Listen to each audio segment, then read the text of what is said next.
Before we start with the actual information of this video, I just want to provide a little bit of background knowledge. I'm a real teacher. This is my real classroom.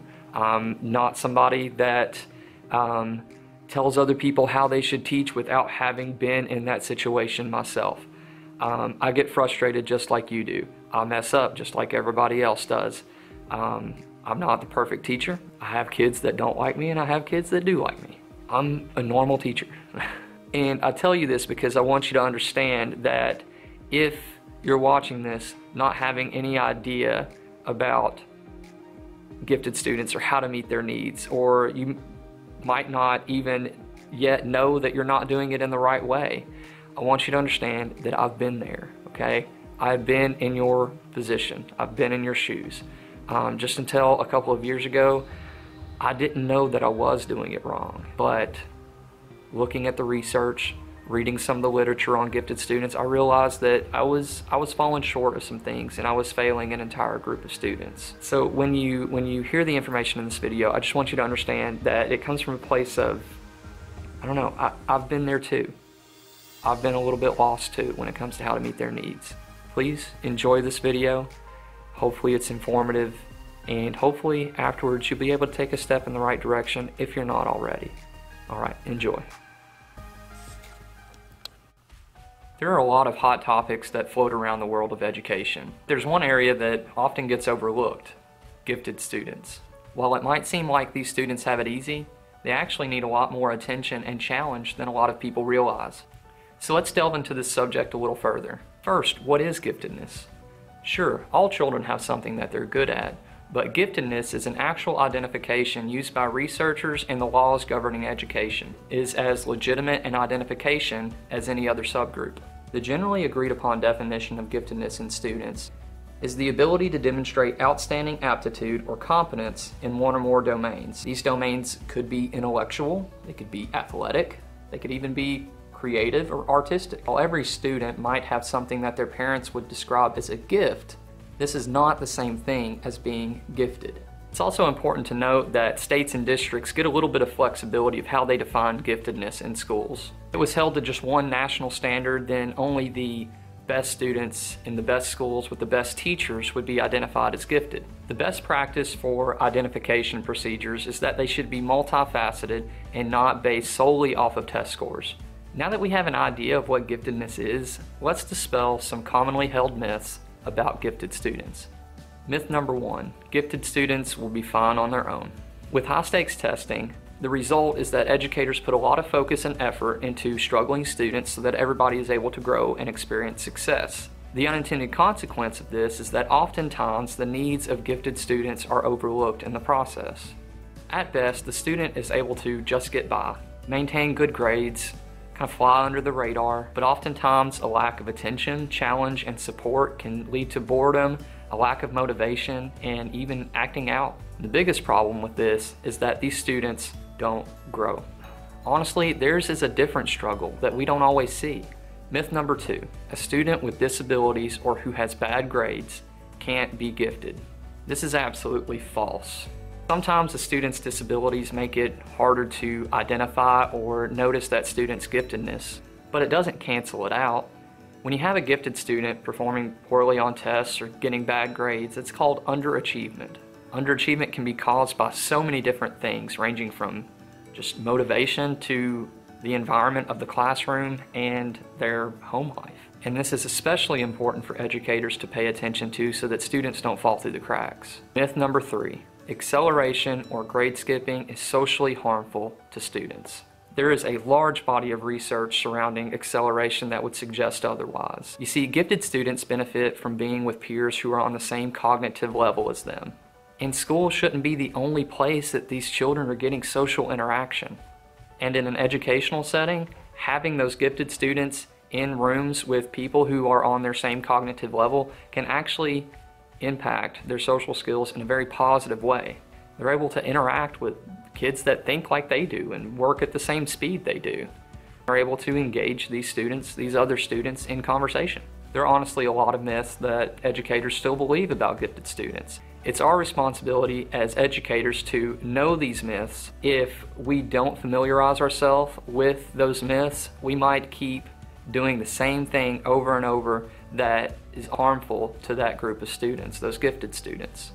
One of the biggest challenges faced by gifted students and any stakeholder in their education is the issue of intensities and motivation.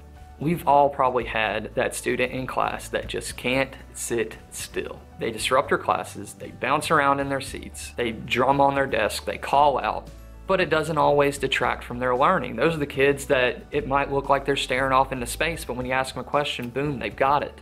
This could be something called an intensity. Intensities are also called overexcitabilities and can occur in many different forms. Researchers have boiled it down to about 5 areas. You have psychomotor, sensual, intellectual, imaginational, and emotional.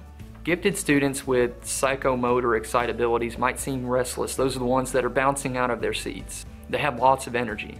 Sensual overexcitabilities take the form of pleasure in sensual or aesthetic experiences. So these are the kids that might take a lot of time to make sure that their handwriting is just right and they end up not getting something done. Students with intellectual overexcitabilities are the ones that won't stop asking you questions. Students with imaginational intensities or overexcitabilities are the ones that seem to be in their own world. They have an easy time coming up with fantasy worlds and fantasy characters, and they also like to communicate things with imagery and metaphor. Finally, students with emotional overexcitabilities or intensities are the ones that can be a little extra sensitive, where you have to be really careful about what you say to that student, how you approach them. And they have intense feelings of empathy. A lot of times these intensities and overexcitabilities might manifest themselves in ways that seem problematic for educators. They show up as something that we think, needs fixing. For example, a lot of times gifted students with those psychomotor overexcitabilities or intensities are the ones that we have to, we decide to sit out in the hall, or, we might discipline them a lot. And a lot of times they're misdiagnosed with ADD or ADHD. So we need to reframe the way that we look at these intensities and overexcitabilities in our gifted students. Instead of viewing them in a negative light as something that needs fixing, we should consider an overexcitability as an increased awareness in that field.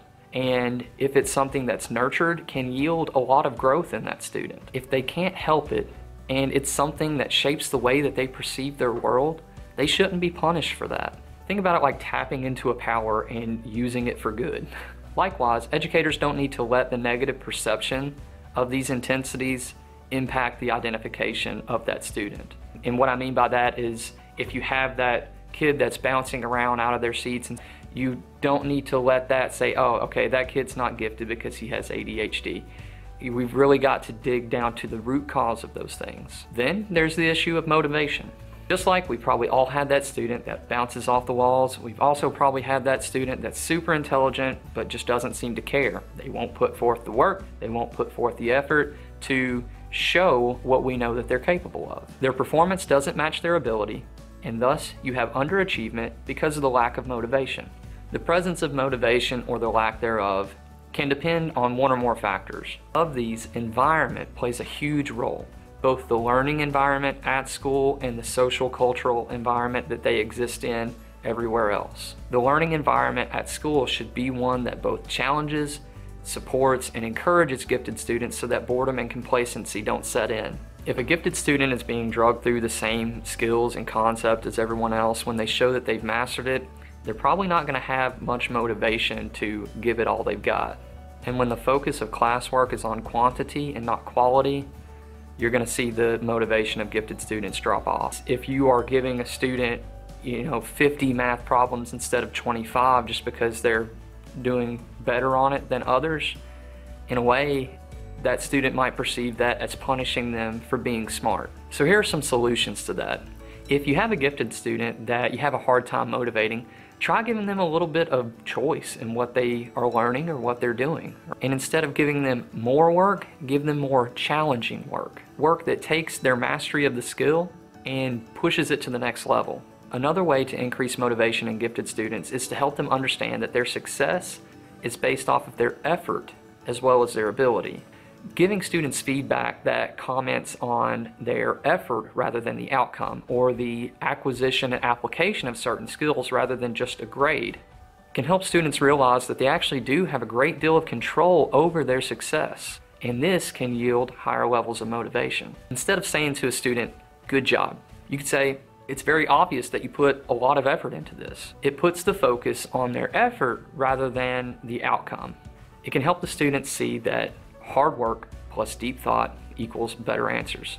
Now that we've tried to set the record straight on some of the myths and misconceptions surrounding gifted students, let's talk strategies. How do we meet their needs? How do we solve some of these problems? How do we ensure that they are properly challenged and supported both intellectually and emotionally in our classrooms? Let's look at some strategies that are both based on research and I've seen work in my own classroom. Number one, acceleration. As we learned earlier, research shows that acceleration of gifted students is actually incredibly beneficial.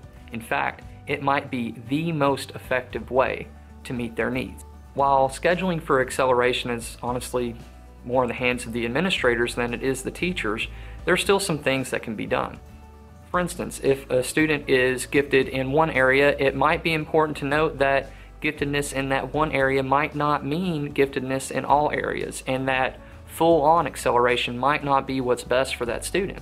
When you have a situation like this, single subject acceleration is a possibility. If the personnel and resources are available, having entire classes or entire groups of gifted students can also reap the benefits of acceleration. The point of acceleration really is to just meet the needs of those students by providing them with content that's challenging enough to continue their growth in a setting of like-minded peers.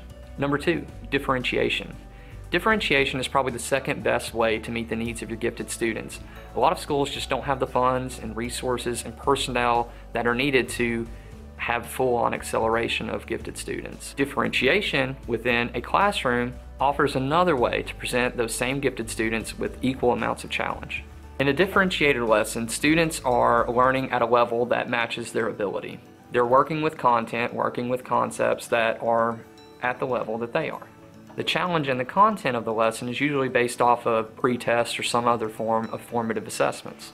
With differentiation, if a student shows that they're not proficient with a skill, then they might need to go back and work with that content on a more foundational level, getting the basic knowledge they need to achieve at higher levels later on. A student who's mastered the skill that's being taught might go on to try applying that same skill at higher grade levels, being held to higher grades standards. Or they could go on to work with that same skill or that same content at more in-depth levels. Maybe they're creating something new with that knowledge or with those skills. And with differentiation, both of these things would be happening simultaneously within a classroom. The gifted student isn't being bumped up a grade, but they're still being challenged in a way that fits their ability. And it is very important to note that giving the student more work is not differentiation. Giving the student more challenging work is. It's about quality, not quantity. And no, 50 problems instead of 25 problems is not the right type of challenge. Number three, student choice. When we discussed motivation, I talked about student choice as a possible motivator. Self-selected learning is a great way to meet the cognitive needs of gifted students. It gives them a sense of autonomy and feeds their curiosity. Number four, programming. If your school just doesn't have the funds or personnel available to have gifted classrooms or to accelerate students, then after-school programming is something to look into. With after-school or before-school programming, the options for how the needs of gifted students are met is only limited by your imagination. There are a number of organized programs that a teacher could actually facilitate that would benefit gifted students, such as Talents Unlimited or Odyssey of the Mind. But you can also cater the program to meet the individual needs of students that are in the program. Using interest inventories to find out what they like to do or what they would like to do would incorporate that student choice that we talked about earlier. The structure of the program could even allow these gifted students to be in groups of like-minded peers, which would have an impact on their social skills. If you're an educator, chances are you've recognized at least one of your students in things that we've described up until this point. If you haven't already, hopefully you'll take the things that you've learned today and take a step in the right direction towards meeting the needs of gifted students. There are many resources out there that are available to both educators and parents to help meet these needs. Here are some of the top ones. A lot of the information that I use comes from the National Association for Gifted Children, NAGC. It has a wealth of knowledge that are easy to access and highly consumable, meaning that it's not going to be like reading a research paper. Although it can link you to research as well if that's something that you're into. And obviously I recommend checking that out. It is a great place to get started to get some of that foundational knowledge that you'll need to start meeting the needs of your gifted students. For educators and parents, I recommend checking out sang.org. It's a resource that focuses on meeting the social and emotional needs of gifted students, but also has resources for meeting their cognitive needs as well. All of this content can be accessed through their website, sendgifted.org. Finally, if you're looking for some literature on gifted students, meeting their needs, strategies, or paradigm shifts in education, I recommend checking out these books.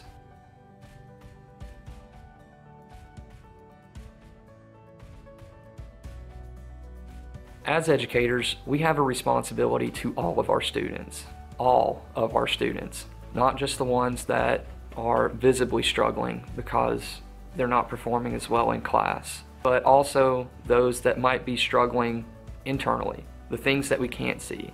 You see, just because they're gifted doesn't mean that they don't need our help.